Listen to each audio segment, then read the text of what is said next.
Assalamualaikum warahmatullahi wabarakatuh. Alhamdulillahirabbil alamin. Allahumma shalli ala sayyidina Muhammad wa ala ali sayyidina Muhammad. Saya bagikan lagi kisah nyata mimpi yang dialami istri dari cicit seorang waliullah yang terkenal, yaitu almarhum Kiai Haji Hasan Sepuh Genggong.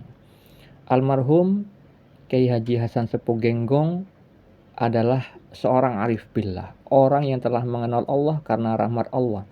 Beliau terkenal sebagai wali Allah di Indonesia, yang mana beliau itu memiliki cicit, dan cicitnya tersebut memiliki seorang istri yang kita sebut saja namanya Fulani. Fulani mengalami mimpi tentang seorang artis yang bernama Nikita Mirzani. Siapa yang tidak mengenal sosok Nikita Mirzani? Kita semuanya pasti mengenalnya, kecuali orang-orang yang mungkin tidak pernah punya HP dan tidak pernah punya televisi. Nikita Mirzani seringkali beredar beritanya di media maya, salah satunya di YouTube.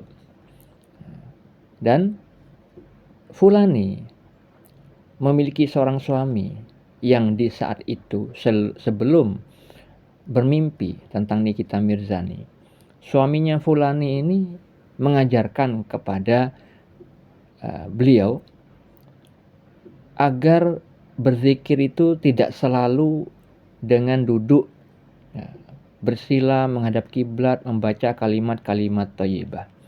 Tapi zikir atau mengingat Allah bisa juga dengan cara yang lain. Yang salah satunya suami dari Fulani itu memperlihatkan kepada dirinya itu suatu berita. Kebetulan Fulani diperlihatkan seorang artis yang bernama Nikita Mirzani. Suaminya memperlihatkan berita tentang Nikita Mirzani itu bisa dijadikan sarana beribadah. Saat itu suami Fulani mengatakan, ini lihat berita ini. Ini perempuan fenomenal. Tapi ingat, jangan sampai di dalam hati itu merespon dengan negatif. Jaga hati itu. Intinya suami Fulani ini mengajarkan ketika melihat berita atas nama siapapun, berita tentang apapun itu, jangan sampai suudzon, tapi menjaga hati. Sehingga ketika melihat segala sesuatu di dalam berita menjadi sarana beribadah kepada Allah dengan mentafakurinya. Nah, kebetulan di saat itu suaminya memperlihatkan tentang Nikita Mirzani. Fulani sebagai seorang istri hanya diperlihatkan saja tentang suatu berita, tapi tidak membahas beritanya. Lalu Fulani melihat berita tersebut dan kemudian malamnya bermimpi. Mimpinya Fulani itu diperlihatkan Nikita Mirzani itu seperti sedang diwawancarai oleh seseorang.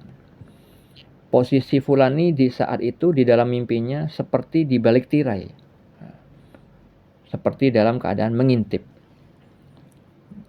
Saat Nikita Mirzani diwawancarai oleh seseorang, tapi tidak jelas apa yang mereka bicarakan. Hanya saja di batin Fulani diberitahu bahwa Nikita Mirzani itu hatinya terang benderang. Lalu Fulani akhirnya terbangun. Mimpinya hanya sependek itu saja. Memang di dalam mimpi itu terkadang ada pemberitahuan di batin tentang informasi terkait orang yang ada di dalam mimpi tersebut. Lalu apa makna atau takwil mimpi yang dialami Fulani? Perlu diketahui untuk seluruh umat Islam bahwa mimpi adalah bagian dari syariat Islam. Banyak dalil yang menerangkan tentang mimpi dan juga ilmu takwil mimpi. Di dalam Al-Quran, di dalam surat Yusuf, Allah Ta'ala berfirman pada ayat 6, ayat 21 dan ayat 101 bahwa Nabi Yusuf alaihissalam diberikan karunia sebagian ilmu takwil mimpi. Di dalam surat Yusuf juga banyak terdapat contoh-contoh mimpi terkait dengan takdir yang dialami Nabi Yusuf alaihissalam pada ayat 4 dan pada ayat yang lain terkait dengan takdir yang terkait dengan mimpi yang dialami Raja Mesir dan 2 tahanan. Di dalam surat yang lain seperti surat Al-Anfal, Al-Fat, As-Saffat juga terdapat dalil terkait mimpi yang dialami para nabi. Yang termasuk di dalamnya mimpi yang dialami Nabi Muhammad SAW. Tidak hanya di dalam Al-Quran, di dalam Sahih Al-Bukhari dan juga Sahih Muslim banyak dalil yang menerangkan tentang mimpi. Yang beberapa di antaranya disebutkan di dalam Sahih Al-Bukhari, Rasulullah SAW bersabda, mimpi yang baik dari orang yang saleh adalah satu bagian dari 46 kenabian.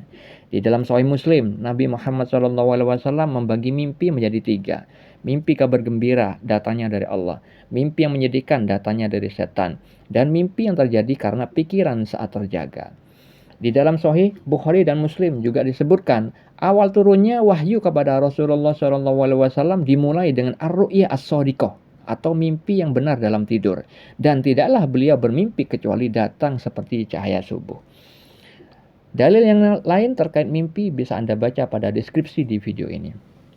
Lalu apa makna takwil mimpi yang dialami Fulani? Mimpi itu terkadang ada yang perlu ditakwil dan ada juga mimpi yang tidak perlu ditakwil.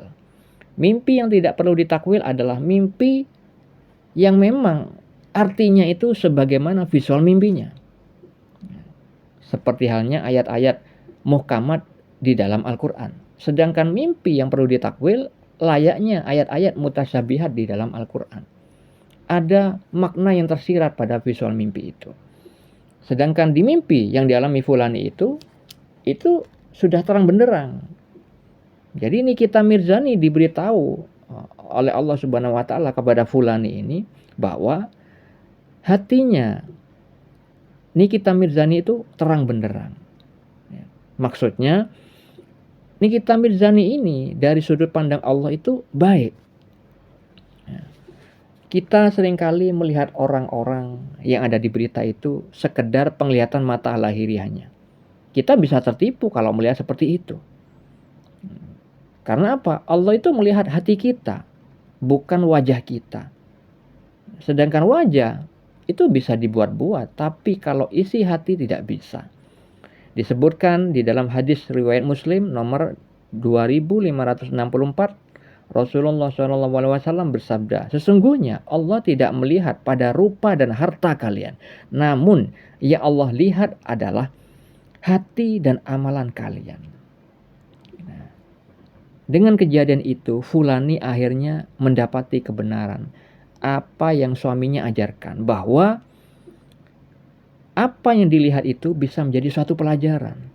Nyatanya, Fulani ketika melihat berita yang disodorkan oleh suaminya di saat itu menjadi sarana bagi Fulani itu mendapat petunjuk tentang Nikita Mirzani yang fenomenal itu. Ternyata dari sudut pandang Allah, ruhnya dalam keadaan hati terang benderang. Jadi mimpi itu adalah alam ruh, bukan alam jasad. Dan mimpi itu lebih valid kebenarannya apabila itu memang mimpi yang dialami orang-orang soleh. Karena apa? Mimpi soleh itu, mimpi baik dari orang soleh itu adalah bagian dari kenabian, fasilitas kenabian. Berbeda ketika kita berpikir dalam keadaan saat terjaga, hawa nafsu merongrong kita sehingga bisa jadi pemikiran kita salah terhadap seseorang. Akhirnya kita harus mengambil hikmah dari kejadian ini, bahwa jangan mudah menjustifikasi orang dengan penglihatan mata lahiriah kita. Karena apa? Allah lebih tahu mana-mana orang yang bertakwa dengan orang yang tidak. Semoga hal ini menjadi bermanfaat. Assalamualaikum warahmatullahi wabarakatuh.